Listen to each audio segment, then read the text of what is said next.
Alright, hey guys, what's up? This is Kulo here. So, Mysteria, guys. Mysteria. So you guys know how the meta is in the rotation right now. Mysteria is still dominating. And there is Cocutus Dragon as well, but they're not really that much of a problem, I'd say. But Mysteria, guys. I think the reason why we hate Mysteria is because it's kind of like we played two expansions in a row against this OP deck, right? So I was kind of thinking how like there was way more OP decks though back in the day. So I kind of want to talk about how some of the decks were so OP. If phones were free, I probably broke about 10 or 15 phones during all these like expansions with Shadowverse, with all the OP decks and such. So, anywho, the first deck that we're going to go to is the Neutral Blood Alice. I don't know if you guys remember this. This is probably like a year ago now, maybe a couple years now. I don't really remember when Wonderland Dreams came out. But Alice, the Wonderland, this girl right here, was so OP that like everyone, I think like 80% of the community, like everyone used her.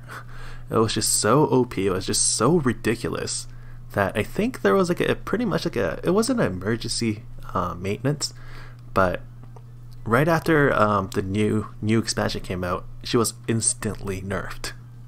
Okay, so it used to be I think like a 4-cost 4/4, give +1/+1 to all other followers in your hand and in play. So it used to be a +1/+1. I don't remember if it was a 4/4, it might have been just a 3/4, but that +1/+1 was so strong that it just used to stack so much, right? And there was also a 2-cost 3/3 Tove for Bloodcraft. This got nerfed as well, but it was a 2-cost 3/3 which had Rush if you had a neutral like on the board. And what else was strong? The Actress Varia. See, that's the reason why neutral Bloodcraft was just so strong, because like they just kept on getting like board buffs and board buffs. You guys know how we have the hand buff bloods right now, right? No, this used to be the most OP hand buff Bloodcraft. And it was the neutral Alice era. I'm pretty sure like any kind of deck, you could have used any class and you could have just played any kind of neutral deck and it was pretty much just successful. The Wonderland Dreams made the meta really stale. It made every class pretty much a neutral class, which made it kind of boring. I really remember that, but I still played through it despite all that shit, you know? But yeah, Neutral Alice was definitely one of the worst. I remember making so many videos for that. Maybe I could show you some right here.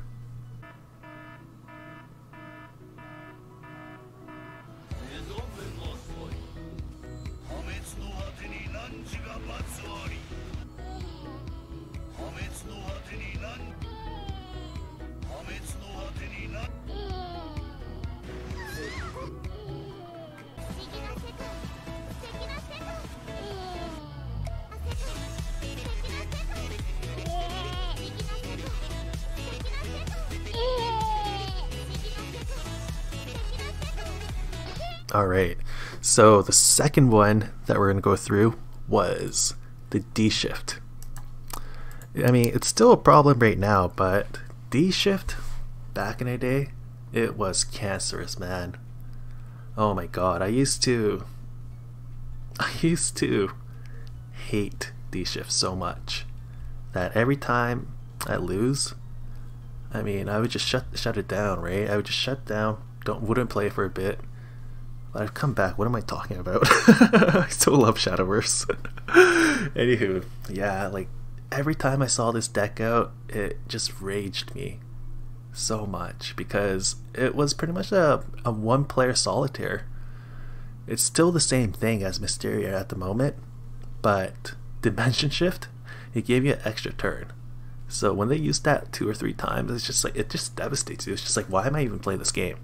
So I used to really hate that as well. I mean, I still hate it, and some people do play it, not a lot. But yeah, D-Shift was cancerous, man. Okay, so the next up is Neutral Dragon. Oh man, this was pretty much the reason why Dragon Cottoncraft was called the Wallet Dragons.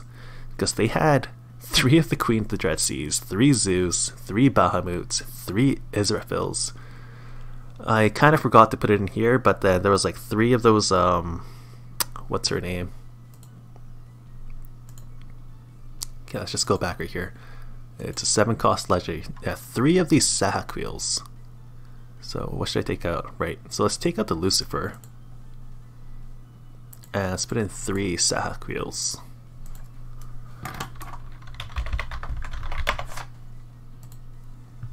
Okay, so yeah, this was pretty much the most expensive deck that you could pretty much make back in the day. And it was called the Wallet Dragon. And I don't remember being able to make this deck too. It was just so expensive.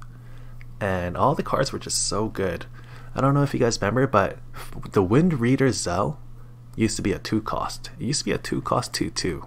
And when you evolve it, it gives an allied follower Storm if Overflow was active for you. 2-cost 2/2, I think it was. And it got nerfed. And what else got nerfed here? Right, the Sybil of the Water Worm got nerfed as well. It used to be... what did it used to be? 5 cost? I don't really remember those Sybils nerf. But yeah, I remember it got a nerf though. But let's talk about the Queen of the Dread Sea. The Queen of the Dread Sea was so damn strong.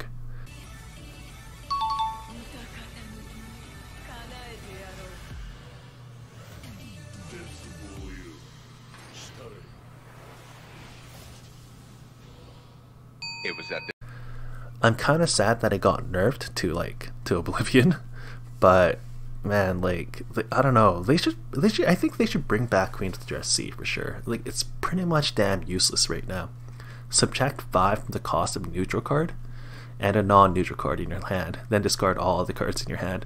So this used to be subtract any card of the neutral card and any non-neutral card in your hand, then discard all other cards in your hand. So I think what people used to do was, like, they would put out Zeus and like Genesis Dragon or something at the end, right? And it would just do 12 damage to the face. Like, that was pretty much the finisher. Like, it was just so freaking strong. And there was nothing we could do. Like, if I actually remember, there was Diablos as well. Let's see here, this card, sorry, the Ouroboros.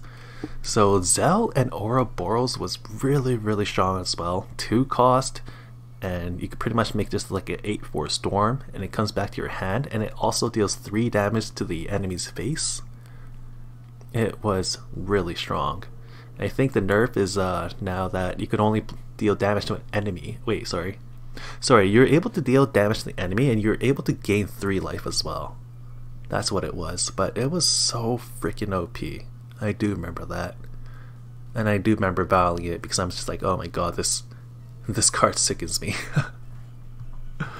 So there was that, the Wallet Dragons. That's right.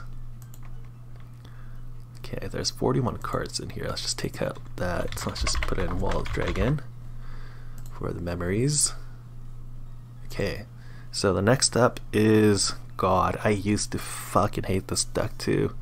Okay, so it was the Heavenly Aegis Haven. So the main point of this deck was pretty much just stall till turn 9, and once you put out turn 9 Heavenly Aegis, the game was done because you can't deal with it.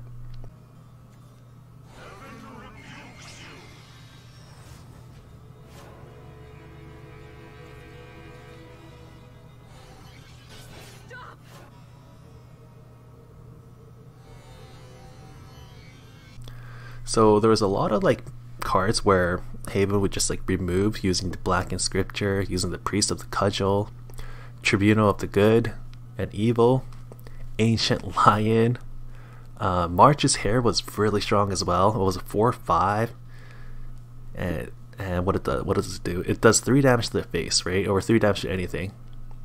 And there was also the Judge of Retribution. It banishes the enemy follower, and it draws a card. Odette, White Spawn, was really strong too, and Themis. Oh my god, I could not tolerate against this card. This card used to just make me so mad.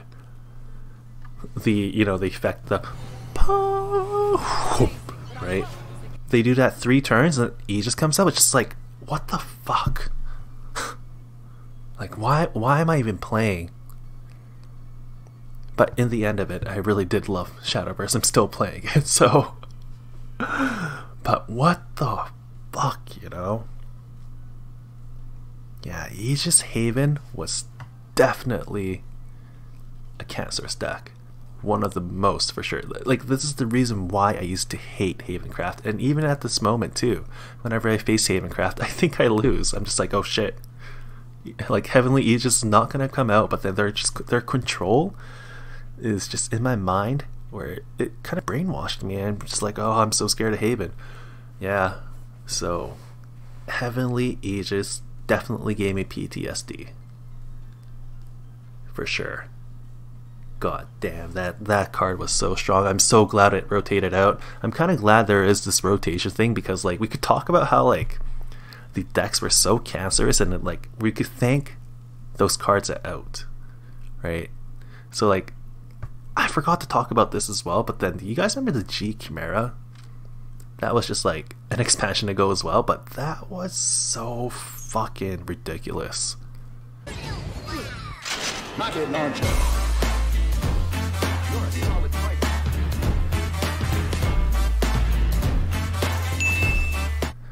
It's the same thing as, sorry, Mysteria. You know what? That's the thing. It's the same shit as Mysteria. That's why we're so pissed off about this meta right now. And it's so stale. We had to face against G Chimera, and now we gotta face against Mysteria. Like, there's nothing different. Right? Like, come on. I was able to tolerate all these other decks, but Mysteria, I mean like G Chimera to Mysteria? This better not be like a G Chimera version 2 coming out next expansion. They better not. Please. Alright, so the next deck that we got here. Oh man, this deck here was super strong as well. We do talk about it still, but back in the day it used to be way stronger, I think. Was the Midrange Ektar. This deck was everywhere. I used to have to deal with it everywhere, even in like the rotation cups and stuff. Everyone was just using Ektar. Even now, people are still using Ektar because it's such a good deck. But when it first came out, the Prince Catacomb here, it's a 4-cost 1/1, but it used to be a 3-cost 1/1, and that just made Shadowcraft so easy to make like board floods and such, right? And they're able to like gain a lot of cards as well by using soul conversions, demon eaters and such, right? And then turn 7, turn 8, turn 9, bam, Demon Lord Ektar, done. It was just like that. I used to hate this deck as well. I really did. Yeah, this deck was really strong. If I think about it right now, the Shadow Reaper deck was really strong too. If you guys remember that, I think it's a 3-cost now. Let's see here. Yeah, so this card right here, the Shadow Reaper, 3-cost, gain ambush until the end of your opponent's turn. And whenever another allied follower is destroyed, gain +1/+1. So this card used to be a 2-cost 1/1. And it used to be super damn annoying because you can't deal with it. 2-cost 1/1 ambush just comes out. And if they have any like minions out, right, they would just sack it, make it 2/2 or something, draw 2 cards, do the same thing, and it would just be like a 4/4 or 5/5. And they'll evo it. And bam to the face, right? So this card was really strong. They nerfed it. And if I remember it now, the Immortal Thane right here, this used to be a 7-cost 4/5. And it was annoying as fuck as well. So Fanfare summoned 2 whites, so the 2 whites were really strong. So whenever your minion dies, your enemy takes 1 damage to the face. And it gives you 2 of those for free when you summon Immortal Thane. And when Immortal Thane dies, you get a white king, which is a 0 cost. What was it? Like 0 cost. Let's see here. It was a 0 cost 3/4, and it gains +1/+1 ward and bane for 0 freaking cost. Yeah, and guys, this card is a gold. It's not even legendary. It was a gold, 7 cost 4/5. It was broken as fuck. Yeah, that's right. So this card right here, it was really strong, and yeah, like Demon Lord Ektar, still dominating, still strong. But I don't know, like I hated it, but I didn't really hate it as much as Aegis, I don't think. Aegis just made me go crazy. I remember that. Okay, so the next deck we got is obviously the Deepwood OTK Anomaly. You guys remember this deck? Because no one fucking played it. That's right. It was a meme deck. No one played it. It was not cancerous. I'm just joking, guys. But why didn't anyone play this deck? Why? No one played it. Because so many other decks were like, you know, just so much stronger. This deck right here, the OTK Deepwood Anomaly, would have been a really cool concept. But I think what happened was the White Wolf got rotated out, and then Deepwood Anomaly came in, and there was no way to use Deepwood Anomaly. It was pretty much an 8 cost 8/8 vanilla, and if it survives, but it never did, because we had to face against maybe like D-Shift, I guess, or we had to face against Themis Haven. So I'm so sad that Deepwood Anomaly didn't get in the cut. I just wanted to talk about that. Alright, so the last deck we have here was the Aggro Swordcraft. When I first started playing Shadowverse, this was probably one of the decks that I used to hate against. It was just pointless. Everything they put out was just storm. And I don't know, there was also like couple nerfs that they had though. So this card right here, the Vagabond Frog, it used to be a 3 cost 1/2. That's right. It wasn't a 4 cost, it was a 3 cost 1/2. So you could put it out pre-Evo safely, and once Evo comes out, bam, Evo at 3/4 ambush, they can't do anything. And then they'll have like a Forge Weaponry or something, right? And it'll be a 5/4. After that, put out a White General, a 7. Oh, you need a board clear? We got a Cyclone Blade. And this card right here, the Council of Card Knights, it used to be a 5 cost. For 5 cost, you get 3 1/3s, and it was just ridiculous. So it's right here, the Club Soldier, Heart Guardian, and the Spade Raider. The Spade Raider was the most annoying card for sure. It was a 1/3 Bane, and people would just evo that instantly, and they'll get the board advantage. And they got a ward, they got a storm as well, right? Like this card was 5 cost, and it was broken as hell for sure. Yeah, so I think that would be pretty much it. This, like, yeah, the Albert Levin series, they say Albert was really strong. Enhance, and they would evo it, that's guaranteed 10 damage. It was strong. But as much as I hated this card deck, Heavenly Aegis still tops it for sure. So, talking about all those cancerous decks and such, at the moment we have Mysteria that's dominating in this rotation. And if I just think about it right now, thinking about like the Heavenly Aegis, Neutral Alice and such, yeah, Mysteria was bad, and it is bad for sure. But I think the reason why we really hate it is because it's pretty much the same freaking deck as the Giant Chimera. And we had to face that against 2 expansions in a row. And they dominated. No other decks came out. It was just pretty much G Chimera and G Chimera.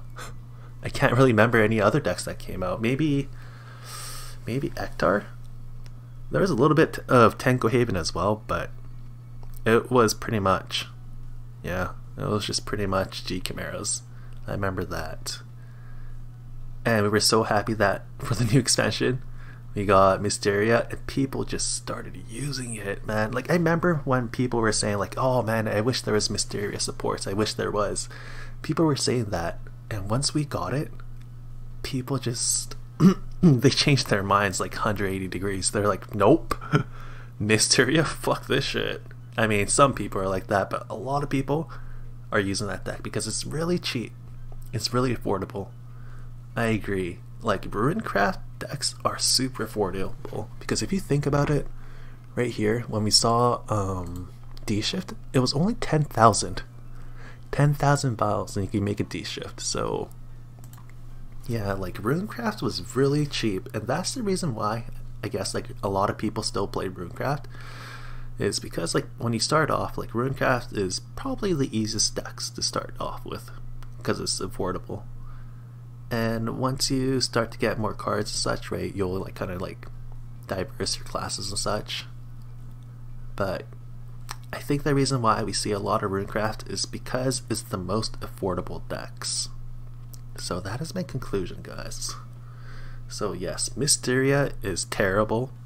But the reason why Mysteria is terrible is because we had to face the 2 freaking same meta in a row because of G Chimera. Anywho, I will post these legacy decks up, so if you guys want to try it out, try it out. Anywho, thank you so much for watching, guys, and hopefully you guys have a great day. Peace out.